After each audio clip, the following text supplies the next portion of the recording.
Welcome back to Drift Delvers. It is episode 23.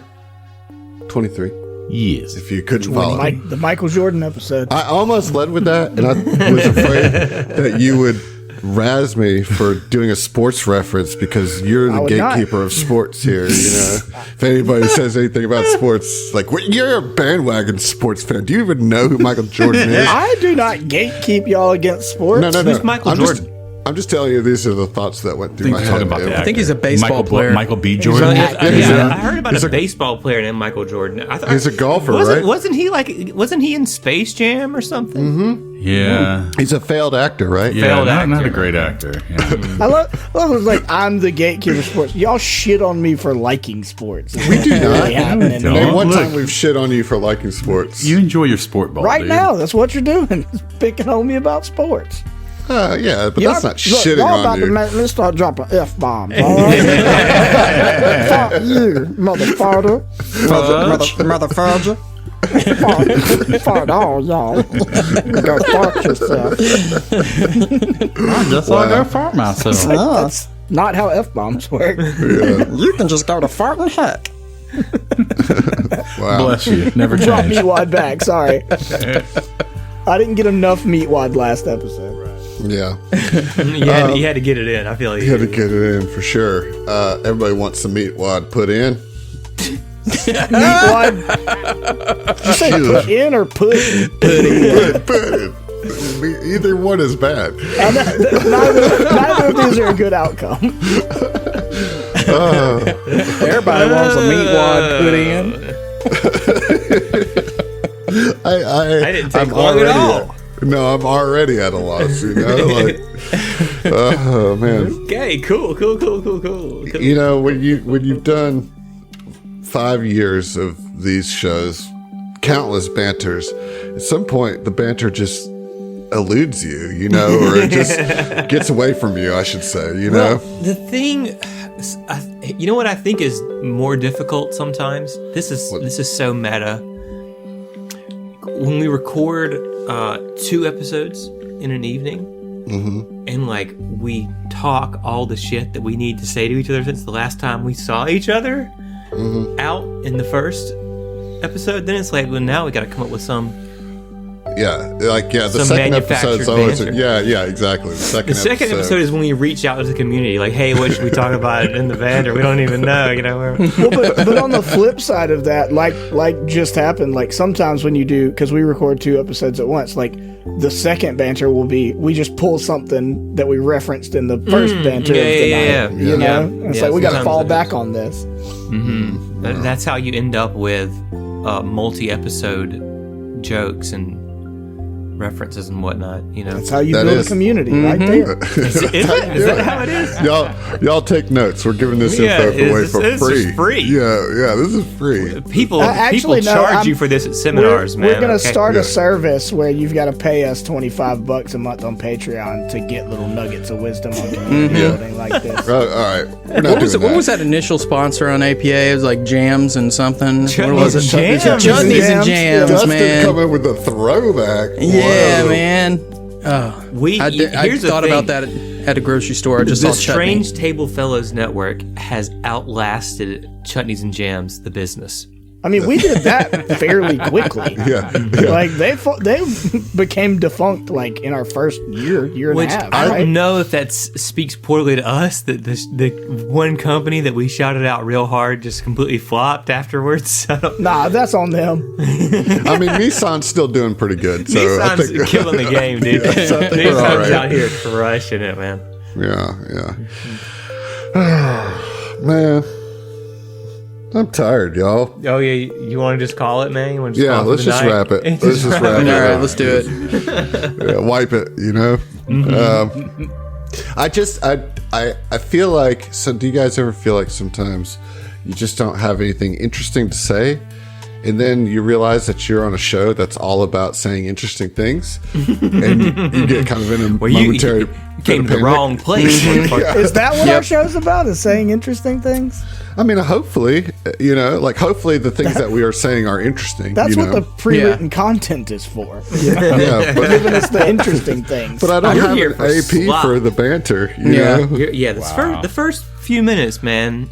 You never know what you're going to get. We're going to revolutionize. Most of the time, it's going to be subpar in quality. You know, we're going to revolutionize the pre-written banter business. You know? Yes, that's it. I just think like the interesting thing that I am like thinking about or want to say might not be interesting and just interesting to me. Oh, so I'm like, maybe I don't want to literally all the bring time. it up. Like, I mean, we all do that. That's literally half of what we talk about here at the top of the show is things that are only interesting to one of us. Right.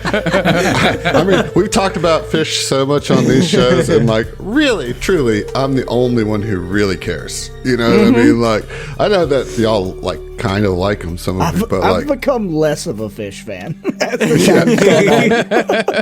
oh, damn it! His shoulders slumped so far down. The opposite. Yeah. I will say, over the years, I've come to respect fish a lot more as a result of, I'm not going to say evangelizing, but your enthusiastic passion for Fish's music. You know, has I used to openly mock them. Now I mock them with a wink wink. Yeah, kind of loving, like a loving mock, a loving mock. Yeah. Maybe not quite love, but you know. Yeah. I'll say, damn, those boys ate the fuck out of that fractal on that jam. They did. You know what I'm Shit saying? out of the fractal. You see how it works? It's like, it's, you know, I'm acknowledging the silliness, but still, you know. I like a little silly, you know? I do. I mean, I do. I do too. I mean, funk is so silly, right? It definitely can be, dude, for sure. Read the lyrics to any funkadelic song, like any specifically, I think like Parliament, right? Like read any Parliament lyric, and it is George Clinton's acid-fueled fever dream. You know, I mean, he's got entire head cannons that he's created or whatever. Sort of there once was a man from Peru who went to sleep in a canoe. Yeah, he's dreaming of Venus. He pulled out that penis. Look where the hell Put your foot on the rock. Yeah. Put some meat wad in it. Right. So I mean, that's stupid as fuck. You know what I mean? Like, but every time that shit comes on, I'm cranking that motherfucker up, and I'm saying at the top of my lungs, "There once was a man from Peru." You know. So, for sure, I think a little bit of humor, like.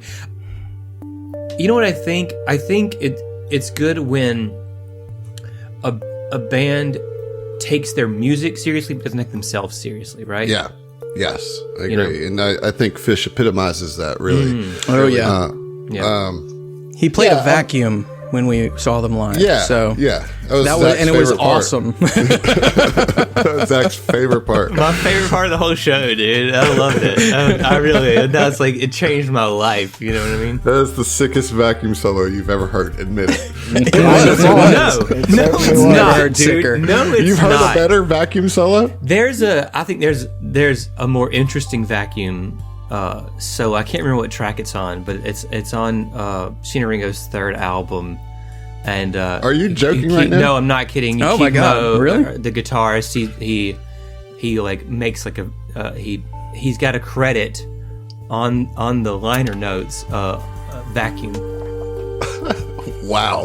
I'm a little it's a weird stunned. dude. It's a weird fucking album, dude. Okay, it's. I need to put you on it sometime because it's a weird fucking. It's just the kind of thing. I can't believe you haven't put me on the vacuum tracks. Because dude. I don't know, man. I needed to put you on some of the easier stuff, like some of the just like the funky ass Tokyo Gin before I'm like, all right, yeah. Anyway, we'll get there. Okay. Right. It's taken you like 15 years to get me to like go to a Fish concert. You know what I'm saying? Yeah. No, it takes time. Yeah. It takes time. Yeah. We'll break you down bit by bit. Down a little bit. You know what I was there's thinking? anybody you don't need to break down, it's Adam. I think he's good. You could just hit him with the vacuum song. Yeah, I could do it. I could. I mean, I'm pretty open to check anything out, you know? For sure. I mean, I will form opinions, but I definitely will check things out, you know? Well, you know, just between you and I and the amount of music everybody that that's we've listening. shared over the years, I think we are both very upfront about giving each other our honest opinion on whatever we're listening to, and I think that's why we continue to share music. I want to know what you think about this. Right. Yeah, exactly. Yeah. Right. And totally unrelated. I do appreciate that about you, Zach. Well, totally unrelated. What I was thinking as I'm sitting here looking at the map on our Foundry VTT, we got to get some tokens for those NPCs, don't we? We got to get some art for the NPCs. They have no Totally. present. They don't even have the little Testy McTester face token. No, they don't even have the Tester McTesty face, dude. Like, they got it. We got so this is a formal. Testy face sounds like you're talking about nuts. Yeah, I'm talking about Peter Griffin. They got a real Peter Griffin They're the chin. ball chinians. Yeah. The ball chinians. You gotta kick him in the chin. This is my formal request to our listeners after that For if ball you want chinian to. art? No. I mean, if you want to, I won't tell you what to do with your own pens and pencils, but I would like some NPC art for Lenny and Walter. We'll start with those two. Those are the ones that we know the best. I feel like each NPC has to earn their token. Yep. You know what I mean? Yep. And you have to heighten the moistness of the tusks. You know, Yeah, get everything the Walter tusks need to be sweaty. If they're not, you fail. just dripping. Like, the sweaty tusk thing is like, surely that's just slobber. You know? Yeah. I love it. I love it. It's a thing that's become a thing. Right. Is that Walter has like hyperhidrosis of the tusk. Right. He's got glands in them tusks. You know? It's like Walter. He's an amazing pilot. Tusks are a little sweaty, but you know, get used to it. Like, Can you imagine having to sit in that fucking pilot chair after he's been in there? I mean, for one, Why is it's the already seat wet? accommodating a walrus. the thing is, I imagine that Walter must have it's not a tick, but like a habit, like where he like sucks in on his, Yeah. you know, like suck the tusks in, like just Sucking in the I- tusk, every now and dude. then. Just Listen, I'm glad that you guys all went along with my sweaty tusk bit. if because- we, I mean, It's even so if we absurd. didn't, the community would have, right? Yeah, So, yeah, Right. yeah. We're just beating them to the punch. You get this far into the game, and you know the things that people are gonna Like, fucking resonate. Right? it's Yeah, just gonna yeah. click with them or I whatever. think I just assumed it was like a King Gizzard song I didn't know. Sweaty tusks. Sweaty tusks. Sweaty tusks. It would just Sweaty be Tusk that Parts over 1 and and over 2. again for 8 minutes. Coming out next month. It's gonna be a banger. Dude, it's already out. In the already time out. that it took us to have a conversation about it, they've already cut the album. They're gonna take the Wolfpack method, and it's like Tusk gets sweatier, Tusk gets sweatier too. You know? Every time the tusk gets sweatier. sweaty, they get sweatier. Just when you think you can't get any sweatier. Sweatier. Is that a Sweatier. Sweatier. Most Sweatier? sweaty is how you would say more that. sweaty? Most right? sweatiest. Most sweatiest. I'm sweatier than hell, man. He's gonna need some like tusk rags, you know, just like wrap around them tusks. Suck that. like, is he insecure about it, or is he just like, Not no, really. this is who I am? Yeah, you know? he's fine Yeah, about like it. Walt, Okay, it's I like that He's better. like, this is like a you problem. It's not a me problem. I've made Right. peace with this many years ago. You know, Come from a long line of I'm sweaty gonna tusk suck in my walruses. tusk sweat every now and then and keep it pushing. You know what I mean? He Life probably goes has on. a little Dixie cup around just to keep it, you know. Oh, gross. I just imagine when he gets like real like locked in, you know, like it's a tense combat or whatever. He'll forget to like lick or suck the sweat off his tusk, and he has to do the like Silence of the Lambs Hannibal Lecter thing, you know? Yeah, with lava beams. Yeah. Yeah. I like. See, He had some issues in his teens getting adjusted to it, but he's, you know, yeah, he's that's what I'm well. saying. He's He's a grown ass man. He's comfortable with himself. Yeah, He knows. yeah. He's a Morlama. You know what I mean? He knows. Yeah. He knows what he is carrying around. You know what I mean? Yeah. He knows like that. Not I will everybody say that jives with his tusks giant walrus. are like really, they're fine. I mean, as far as tusks Mighty goes. fine. Hell yeah. Yeah. There is pristine ivory, huh? Yeah. They They're just sweating. they just stay glistening, man. They stay a little moist, you know, those glands. perpetually glistening. I like how earlier today in the Discord we were talking about fleshing out these NPCs' backstories and like how like maybe we wouldn't, maybe we would. And here we Oops, are. all sweaty tusks. I mean, I feel like the Walter lore is. We have more Walter lore than we have lore of our characters. At this That's point. true. It's expanding at a rapid rate. Yep. Well, it's expanding at a rapid rate, much like your suspicions about the Final Horizon. Oh, I thought you were going to go with the black hole for that one. No, because we clearly said it's not growing in size. You know, Yeah. we are outside of its gravity well. I mean, it's a black hole. Like, they're literally always growing in size. Look, Heath, I'm about tired of you coming in here with your With your real science. yeah, like dude, this is This science is a fake fantasy. science you show. weren't going to say it, Adam. I was. Somebody's got to knock him down a peg or two. Yeah, just sit back, Heath, and enjoy the fun. All right, just relax. Shut up, Neil deGrasse. The grass asshole. Well, actually, See all those stars I out mean, there? I'm not You're trying already to dead. ruin your favorite movies, you know? I was watching a Neil deGrasse Tyson, because I watched Interstellar recently, and like, man, I was talking to my dad about this. I was like, it's become trendy to shit on the plot holes of that movie, and it's like, it's a movie that's a very good movie, like, plot holes be damned. I don't care.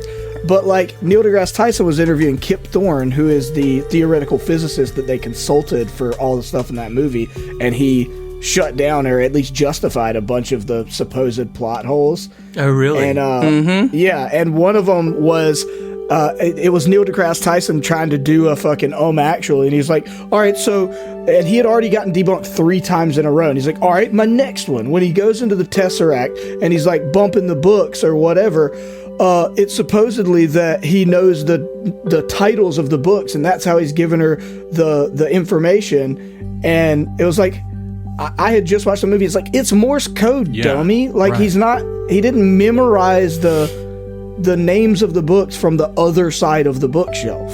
You know, like he thought he got you, and he was being dumb. Tyson. Well, it sounds like a really sternly worded letter is in order. to Neil. Yeah, you need to let Neil know how I think you a feel. bunch of people beat me to it. They probably did. They shit probably like did. people beat me to it in the comment section on that YouTube video. Well, let's jump back into the most scientifically sound Starfinder podcast that exists. That we've ever made. I'll tell you that much. Definitely. We've used terms. It's the most scientifically sound one in the network. I mean, we've covered lots of fields of science. The sweaty tusk glands. You know, Yeah, that's all we're out that here thing. doing it. We're getting some let's get in serious it. xenobiology. All right, let's go. Get in the science. At the end of last episode, Lenny shared with you some anonymous comms that he found lingering about in the wiring of the Final Horizon. And, you know, it was communications between 2 people talking about, you know, some mysterious stuff. What are you guys thinking about? I mean, right now we're jumping back in. You're still in the cargo bay. Lenny's standing there with you. You guys just read this. Like, where do we go from here? I find this correspondence highly suspicious. Concur. Absolutely. Same. Quite sinister, beyond suspicious. It's the thing that's nagging at the back of my brain is Final Horizon. Like, that's the ship, but is that the context they mean here, or something else? Could be the ship or a metaphorical Final Horizon, a saying amongst comrades. Indeed. And same thing with the siblings. Brother and sister, are they siblings or not? I don't know how important that is. But personally, that felt more like culty to me, like right? of a religious order or something. I'm thinking we're brothers and sisters in black hole death cult in a common cause, right. I think that makes a lot of sense. It's really the first entry that bothers me the most. Is they'll never understand to die is simply to become one with the cosmos. That's true. That definitely sounds like some cultist bullshit. I agree, Gil. I agree with that statement. This is. And further on in the text, it says, "Since we lost our way on the trip to the stellar nursery, since we arrived here." That was user 1. Further down, user 2 says, "Of course. May you reach the final horizon, sister."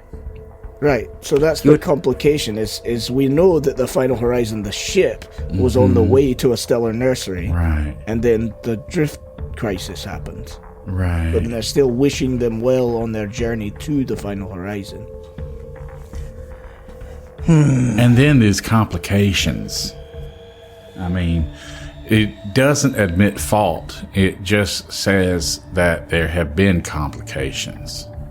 Well, I think the complication is the drift crisis, right? Right. It seems as though they were trying to divert maybe to this black hole or something similar before the drift crisis happened, and then it happened, and there's a complication. I wish there was time steps on this communication. Agreed. It would have been great to see some timestamps on this, but nope.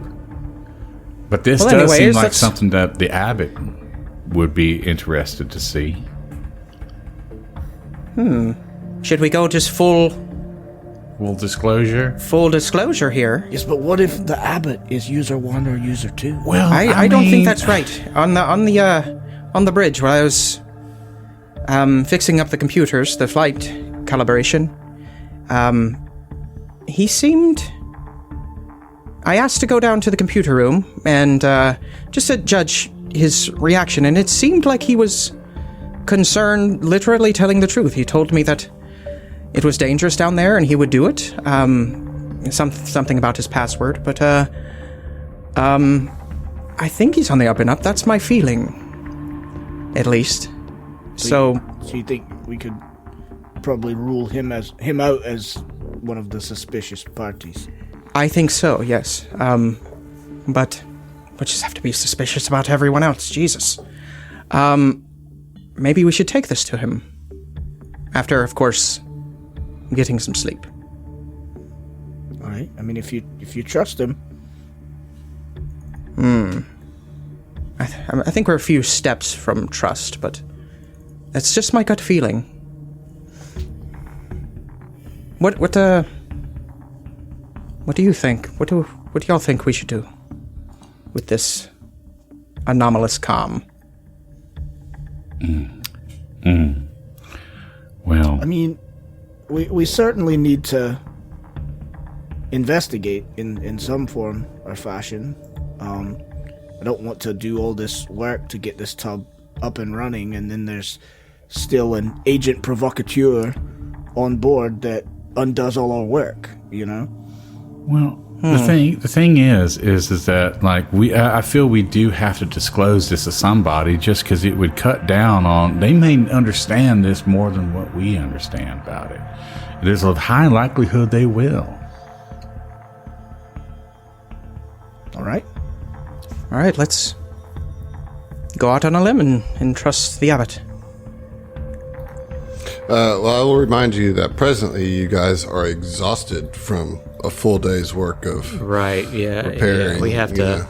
We have to sleep on this critical knowledge. Yeah, like, all right, everyone, good luck going to sleep after that, but make sure you get a nice full rest. Wait. Before you go to retire to your bunks, can you just put this little sensor on your temple? It's nothing nefarious or anything. It's just it'll track your brain waves and all of your biometrics and pretty much everything that goes on with your body during sleep. I just want to start this little study that I've been mulling around in my head. Oh, Gil, I think this is... To be not nefarious, you're like, nervousness about saying it makes it seem oddly more nefarious. Yes, know? I mean, it's everything that we've gone through, really. He's just a gnome. He's just a gnome. This is how they are. It's the approach, but I'm willing to give the benefit of the doubt to our sweet little peppermint here. And you know what, Gildy, I will happily put these on before I go to sleep. But And if you need any sleep aids, I have a melatonin, L-theanine, I have apigenin, if you would like. It increases deep what? sleep. Oh, okay. Different compounds. I'm sure it'll work with your physiology. There's another compound that I've found useful in the past. Whiskey. No. Oh, whiskey. That actually disrupts REM sleep, so maybe we wouldn't get any dreams. And that's kind of my focal point of this whole little 4-person study. I'll be wearing them as well, by the way. Just I want to get some data. Wait, so how long's the study? I can't drink whiskey the entire time? Is this months long? Of course not. No, just like, how about Monday, Wednesdays, and Fridays? No. Tuesdays, Thursdays, 3 and Sundays. days of the week I can't drink whiskey? Well, I said Tuesday, Thursday, and Sunday, but Friday and Saturday. You know, those are the fun days, right? That's still the fun days. Very It's a well, fun day with Gilderon. whiskey. I will use your device and Seiun stretches a hand out to take one. Here you go.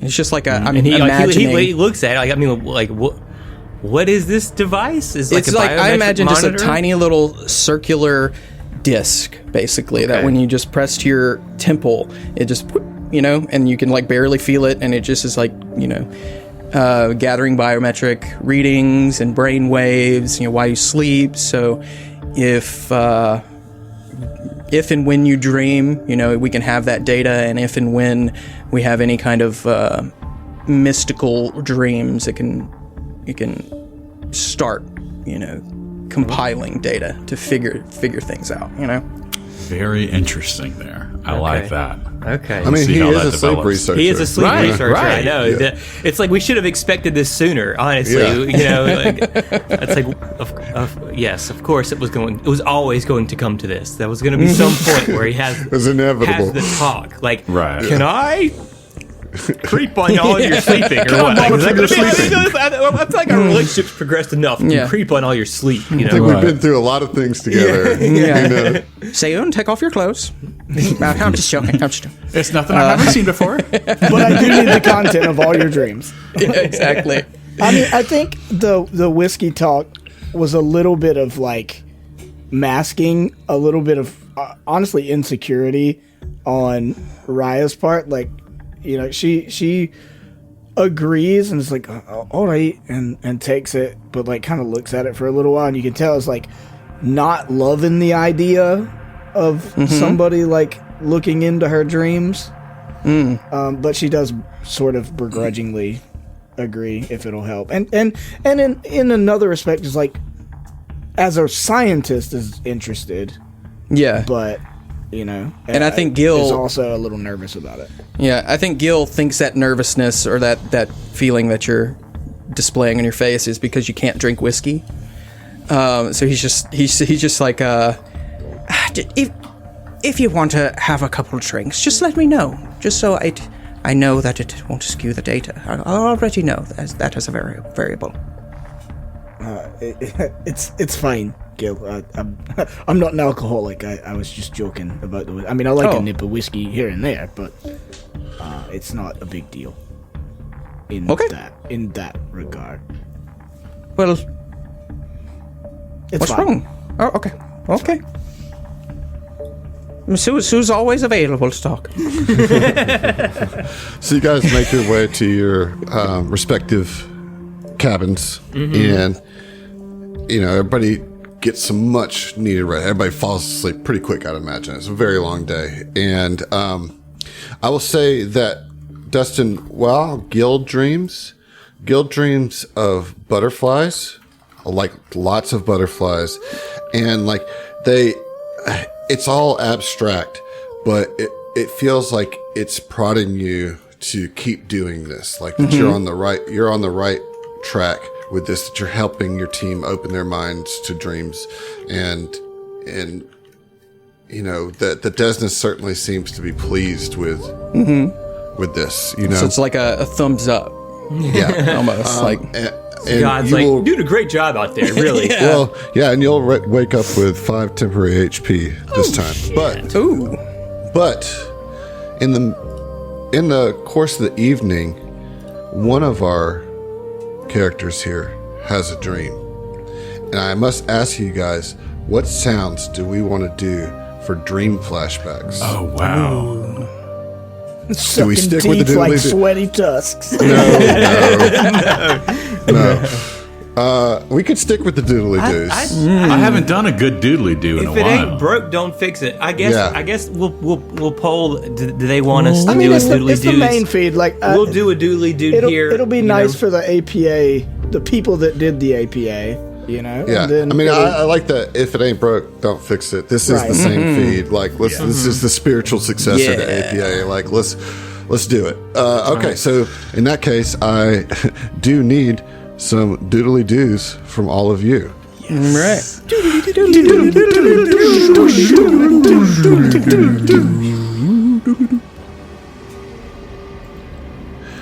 The dry, arid plains of Kasath stretch out to the horizon beyond, revealing a bleak desert landscape only broken up by sparse, rocky outcroppings that provide little reprieve from the elements. In the distance, sickly, roiling clouds obscure the dim sun overhead as the threat of a radiation storm looms. The entire planet appears hostile to the very concept of life. Seiun is assisting his master, Naramshir, as he arranges the chosen ritual space, carefully following directions on preparing the sacrificial materials, where to place the artifacts, and outlining the glyphs in the sand. All of their research, their journeys to the void, testing, planning, and consideration has led to this moment. Today, they would put their hypothesis, Naramshir's hypothesis, to the test. Master, do you truly believe this will work? Seiun asked, marking the final strokes of the glyph as he has drawn in the sand using an old branch from a long dead tree, looking up to meet his master's gaze, hoping for a signal of approval, or perhaps just reassurance. A slight glint flashes in Naramshir's eye for just a moment, a reflection from the lightning coursing through the clouds above. That is what we are here to find out, my boy. History is made by those willing to take the risk to make the impossible a reality. I have glimpsed it, Seiun, our people's ancestral home, vibrant and teeming with life. We will make it so. Master, I worry nonetheless. The stillness hungers. Of course it does. From one, all was created, and all will eventually return to one. This is the cycle. The void hungers for balance to return all to one. However, as you know, for every action, there is an equal and opposite reaction. It is that very hunger that we will harness and invert the entropy it embodies to revitalize this broken world. But Master, Enough, Seiun. We have discussed this. The time for action has come. You will slide into decay and entropy, stagnating while you ruminate on the every potentiality, just as surely as you would from being taken by the void. Now come, we must begin. A crack of thunder punctuates his master's statement. Seiun turns his head towards the sound, noticing the storm moving closer now. The radiation it carries illuminating the sky in bright auroral hues. It would be beautiful if it weren't so ominous. Seiun turns back to Naramshir. At times, he seemed like a force of nature unto himself, unstoppable. Seiun had his doubts, but only because their work was so ambitious. If anyone could save Kasath, surely it would be this demigod of a man, so brilliant and powerful, so assured of the strength of his will. Seiun pushed the doubts out of his mind. They would achieve their goal. If Naram-Shir has set his mind to it, then entropic inversion on a planetary scale is not only possible, but inevitable. Seiun takes his place on the edge of the ritual space, still and calm as he watches his master begin, speaking the words in a booming voice with his hands outstretched. The sand around his feet begins to swirl, stirring up a thick cloud of dust. Lightning surges in the distance. The storm will be upon them soon. A small sliver of black appears in front of Naram-Shir's hand with a loud crack. Whether from the thunder or from the spell, Seiun is unsure. The sliver starts growing, expanding through the air like a running crack in a pane of glass. Naram-Shir's robes billow backwards as he strains against the force emanating from the crack. The radiation storm is directly over them. The air bristles with energy and the clouds appear to be swirling around the ritual space. Naram-Shir strains harder, veins throbbing across his head, hands crackling with magic. The dust in the air is so thick, Seiun can barely make out Naram-Shir's silhouette, robes whipping against the wind. The clouds spiral directly overhead, the lightning within pulsing in sync with the rhythm of Naram-Shir's chanting. Darkness envelops them now, the chaos rising. Seiun's heart beats faster, the sensations are overwhelming, and he feels lightheaded. The swirling maelstrom of energy surrounding them reaches a fever pitch. It's as if reality itself will be unmade at any moment. The long, flat tone ringing in Seiun's head gets louder and louder, and he grits his teeth against it. Just when the cacophony reaches its apex, he hears another crack, signaling the end to all of the din. Before them is a large, open portal, and beyond it lies the black, its inky tendrils licking at the border of the portal, feeling for the boundaries. Seiun stares directly into the void. He can feel its pull, the tendrils motioning in unison for him to move closer. He can hear it whisper words in a language he does not know, but the voice is calm and inviting, beckoning him over. So gentle, so easy, just to give in, to submit himself to the allure. He is so transfixed, he barely hears the satisfied voice of Naram-Shir as he turns to face Seiun. Well, that was the easy part. Do you see it? Ha! What did I tell you, Seiun? Now let us begin the next step. Gather up the... Just then, the portal opens wider, like a maw expanding to swallow its food, and a giant tendril of inky black negative energy shoots out of the portal, splitting into a shape not unlike a hand.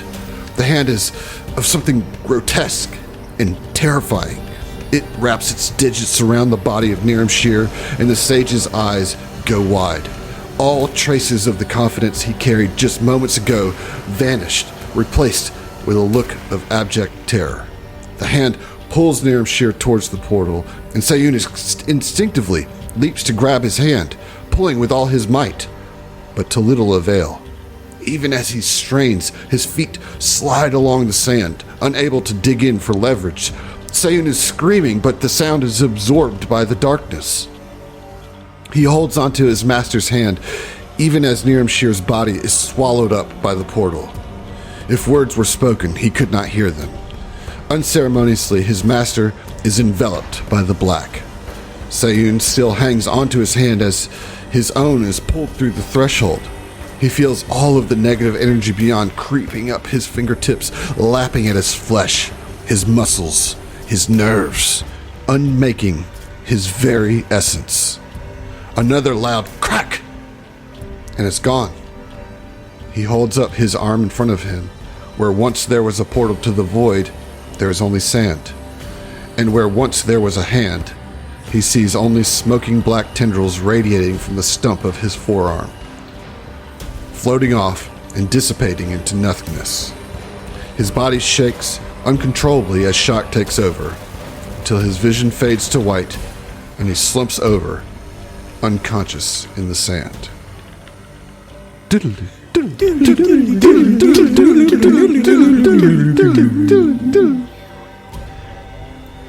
Ooh-wee. Tight. That's some tight bananas.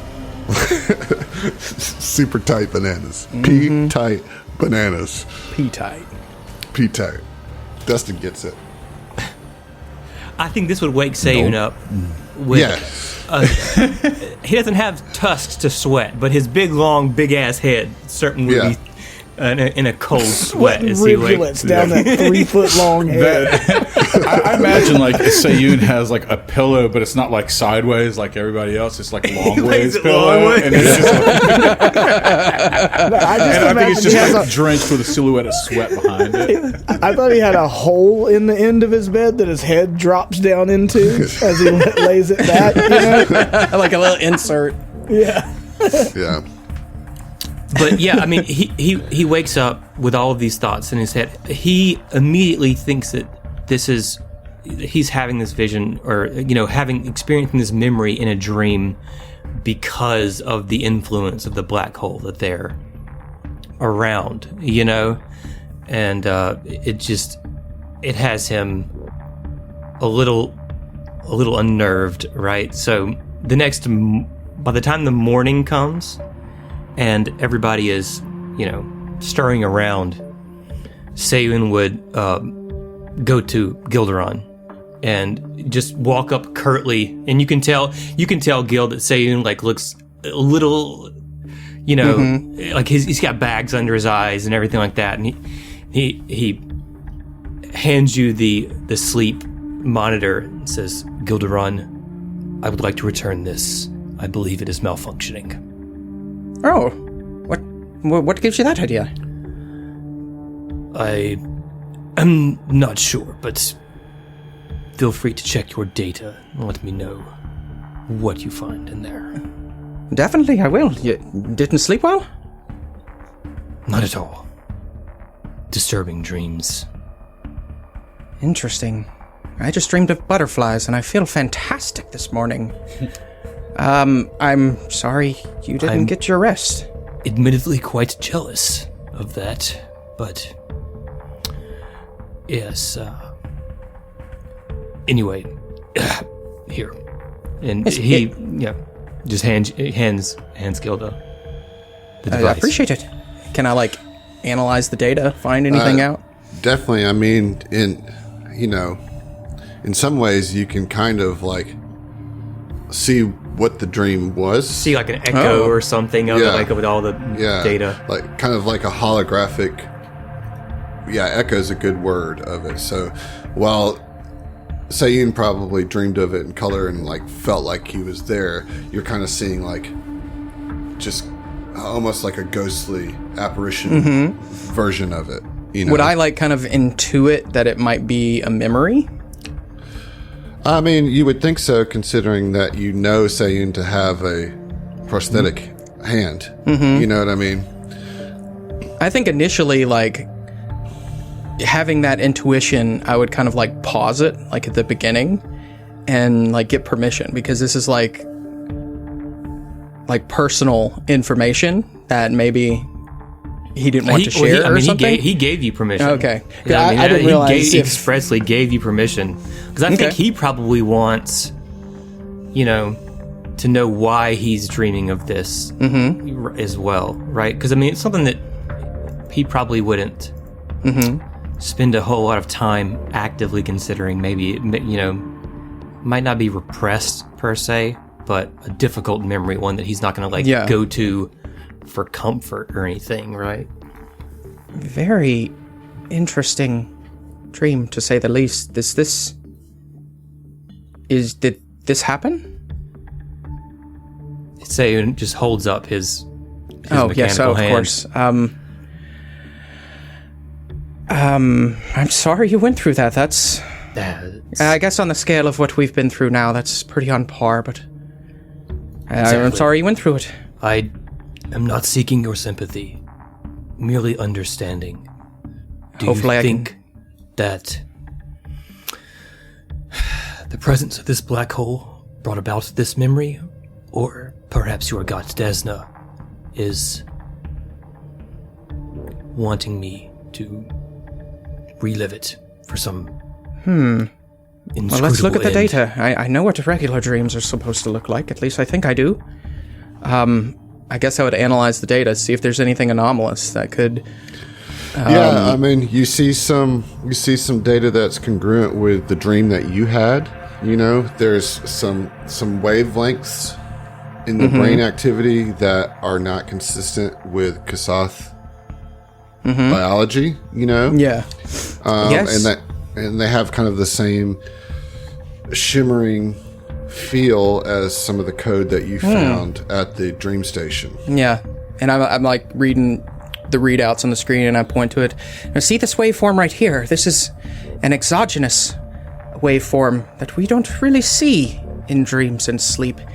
It appears to be a brain wave, but it's definitely external, almost beamed in. So yes, I had what I imagined was basically Desna giving me a big thumbs up in my dream and keep doing what you're doing, but and it kind of matches that a little bit. So yes, I would say that this has some kind of meaning, but only you can decide that and maybe provide context that we can understand.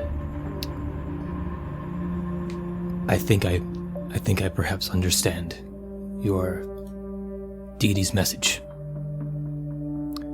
It is a reminder to be very cautious around this black hole entropy itself. I have been chasing its power. You should have more restraint. Thank you, Gilderon. And Seiun, You're very welcome, bow to Seiun. Gilderon. And go fine. He bows back. No, I bow back? Yeah. Okay, that seemed like the right thing to do. Zach, I think that you are owed an inspiration for that flashback. Definitely. Get inspode. Yeah, so I would if you like would, one, please. roll a d6 for me. Okay. That's a big one. Oh, nice. That's a personal. So Oh, go ahead and roll a cool, d6. Yeah, roll a d6 again. Okay. That's another one. Okay. I'm going to put this D6 to the side. I don't like those ones, but I guess it worked out this time. Okay, this one. Oh man, how appropriate. This one is from Shan. What's up, Shan? Yo, yo, yo. Congratulations, Seiun. With your developing mastery of the void, your darkened wardrobe, and your affinity for solitude, you've earned an honorary membership to the Emo Kid Club, Hell sponsored yeah. by the Galactic Black Parade. Very Your nice. welcome package includes a 4-armed black hoodie with thumb holes for each sleeve, Oh, yeah. a black eyeliner pencil, and a pair of skull candy headphones, and a button that proudly declares, "It's not a phase." Use code EMO247. It's not a phase, man. Yeah, He's all in, you know? He's all in. Use code EMO247 to get 10% off tickets to the Galactic Black Parade Tour while supplies last. Fuck, yeah. I think the Starfinder Black Parade would be the Cosmic Caravan. Yeah. Yeah. Yeah. Yeah, thank guess you, that's Shan. all right. As a fellow emo kid, I got every reference and appreciated the hell out of it. So thank you. Yeah. That was great. Thanks, Shan. Yeah, that was a good one. Unfortunately, Raya and Subana, well, not unfortunately, maybe good for you guys, you actually just get a really good night's sleep. Well, I was gonna say Raya wakes up and like not hungover, but a little groggy because she did like take a couple nips of whiskey out of like nervousness about the dream yeah. thing, and I think probably apologetically, you know, like comes to Gil maybe a little bit after Seiun does, and is like, I'm sorry, Gil. I did actually have a little bit of whiskey. I probably didn't give you much on your dream research last night. And her hair is like all tousled. Like she's still like groggy. Well, that's all right. It's not a. We don't have a control. This is just for me. But I feel like we have a lot of data. Seiun came by earlier, and he did not have a good night's sleep, and he had what I think I've confirmed was another one of these Desna dreams. No Phil Collins yet, but I'm still waiting. I deign to describe the dream that I saw, but I'm assuming like Seiun just gives like permission for everyone to see it, or just me. I mean, he's not going to want to like share that, but for the sake of everybody having the same information, like so that you don't have to. We don't need to know that. Okay. I'm not worried about it, Okay. Yeah, like we're still developing our friendships. That would feel very personal, and I Heath would be uncomfortable with that, Mm-hmm. Yeah, no, totally, yeah. Hey, have a video of my trauma to show. Yeah, exactly. Would you like to check it out? Yeah. And a mentor. No, I'm good. If Seiun would like to explain it, he can, but I will leave that to his own privacy. Yeah, well, he'll if he wants to discuss it, he'll come to it in his own time. I don't want to pry. But I mean, I got a dream pretty much bunch of butterflies. I got the feeling we're on the right track.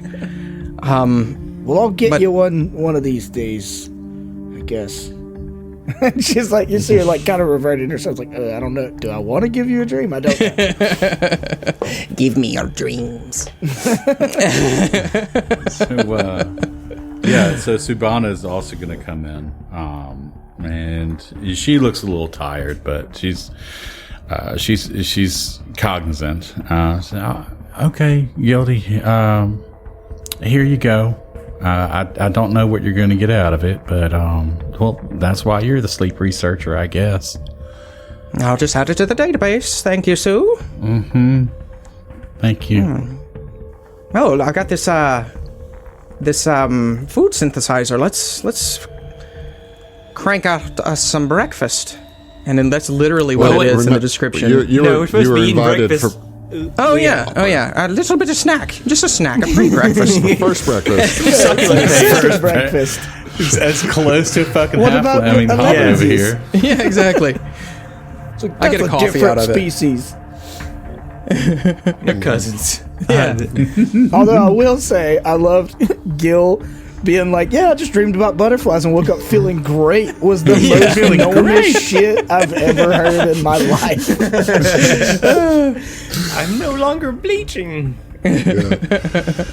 So I mean, if you want, you guys can head back over to the ship for breakfast. I know that there's some concerns with the communication, but I just want to remind you that you don't really have anything specific. I did tell you with that natural 20 that you felt like, the abbot was being sincere about his concerns about the core, the computer core. So, you can extrapolate from that whatever you feel comfortable with. But, breakfast does await for you if you want it. What are we eating? Okay, so I just want to make sure. Is it succulent paste? Like what's No. Well, It's, what other food is there in this universe? Star Sue is going to be absent for breakfast. Star waffles. Is it star waffles? It's like a continental breakfast. You said Sue's going to be absent for breakfast? Mm-hmm. Can you explain why you're going to make my life difficult? No, okay. Well, I guess not. I'm just kidding. No, I'm just teasing you. What you got? Okay. She'd be hanging back, probably seeing what else she can do. She doesn't feel like eating right now.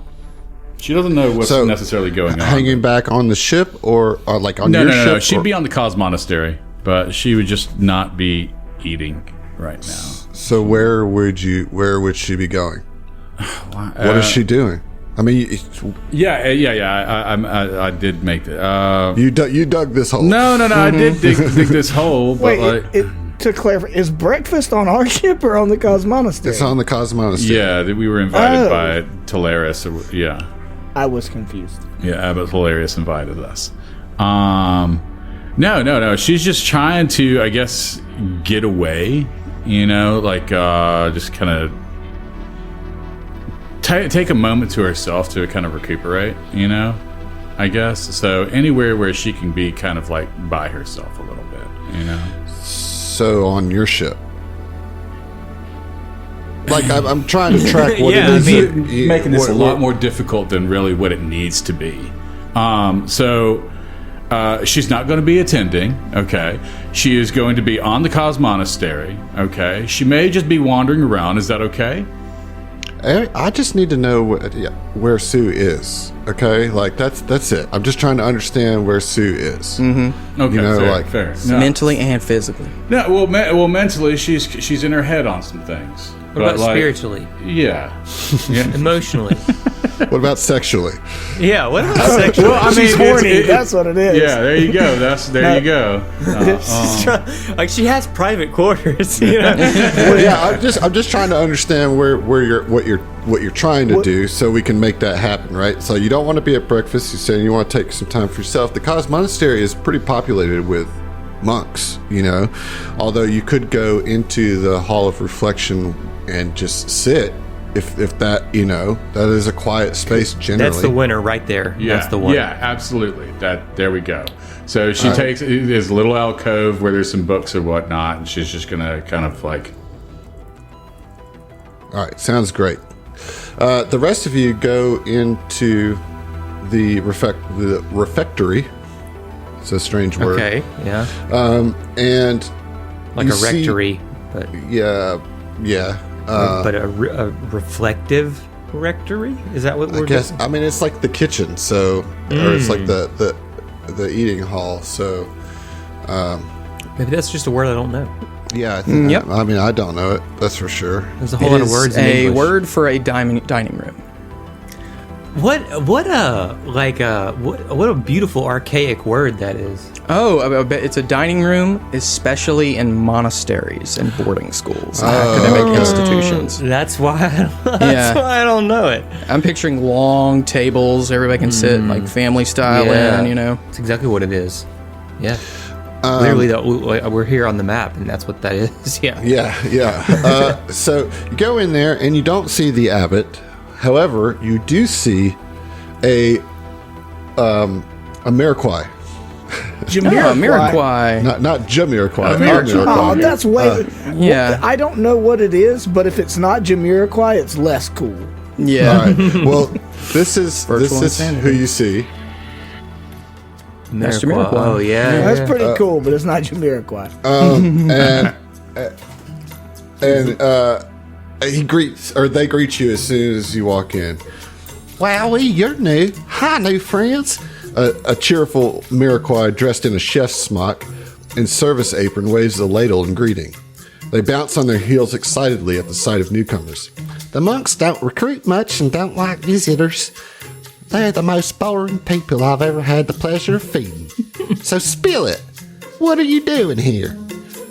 Triffy chatters on without waiting for a response. Oh, this reminds me of the time that I cooked breakfast. I cooked a breakfast of frittered grubs for some humans who signed on to a shearing hive ship. You should have seen their faces. They turned as green as my Susha's eyes. Oh, manners. The chef playfully smacks their ladle against their forehead and grins. I'm Triffy. I do the cooking around here, and I can make anything you want. Well, just about anything. I've been around, and I know all sorts of cuisine. I'm pretty good with cuisine. Fancy and worldly. Elegante, myself. I'm a bona fide chef. I'm pretty good with improvising ingredients, too. Oh, wait. You're the ones that the abbot told me were coming in. You're the ones that saved us from going into that black hole. I appreciate it and thank you. The abbot is not available. He told me to tell you that he is planning for the weekly meeting, and so he could catch up with you later. But to enjoy the ship's amenities and my cooking, if you would like. So, have you eaten?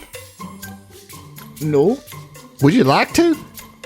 Yes. Always, yes. What's your specialty, or what are you planning? Well, as I said, I could cook just about anything. Now, my favorite thing to cook is... Star waffles. It's about to be some weird shit. It's gonna be biscuit. Grubs. It's just big old fat grubs. is hobgar fritters. Now, that's a rare thing to get, is hobgars. They're only on one planet, and it's kind of out here in the vast. But, you know, they're my favorite. So if you want some hobgar fritters, they sure are electric. That sounds fried. Hey, you got jokes too. I like that. You must know what hobgars are. I have heard of them, yes. Well, you want to see a hobgar fillet? Yes, I think I do. All right. Yes. I'll show you. Pulls out a hunk of meat that's like purple. Okay. Yeah. Says, now, do you like your hobgar fritters fried, pan-seared, or boiled? We're going to rule boiled out immediately. Which option not to choose? The tone of voice you used for that gave me all of the context clues that I needed. Excellent. It's like ordering a well-done whale polyp. It's like, why even do it? You might as well put ketchup on it. I will try them fried, please. It's like putting cinnamon on salmon. Just fried Delicious. is all. Like old Pat. Yeah, like old Pat.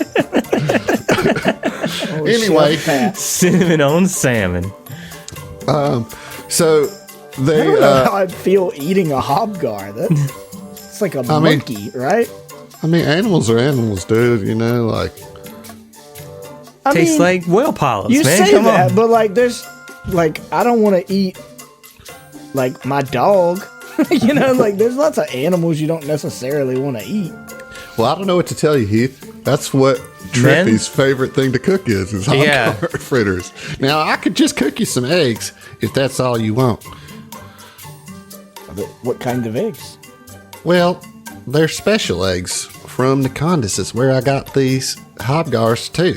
Got like a little special shipment of some specialty ingredients. Are you from Nacondas? Yeah, no, I'm not from the Condess. I just ordered some. They got a new colony there that's doing pretty good. And they've built up some trade with eggs and hobgars. It's weird that that's all that they export, but that is all that they do. And their eggs are really good. Yeah, Professor Marana regaled many of us about Nacondas. Oh, yeah. Well, I think it's a real up-and-coming planet. He's a planet, according to the stories. All right. Well, I'd like to talk while I cook, so y'all have a seat, and let's gibber gabber, chew the fat, get the scuttlebutt. Tell me about yourselves. But time out. What species is this person? Like Miraquai. Oh, that's the monkey. Yeah. Bugs. Oh, okay. I thought you were saying his name was Miraquai. No, his name is, or their name. He's or they're like the whatever that. Right. Yeah, Well, they're Miraquai like have like a lot. bunches They have of, like like, 7 sheer and- genders. Yeah. Yeah, Yeah. so they are intersex and non-binary, Okay. exhibiting the characteristics of several of their species' 7 sexes. Okay. Yeah, Triffy is the name. Triffy, yeah.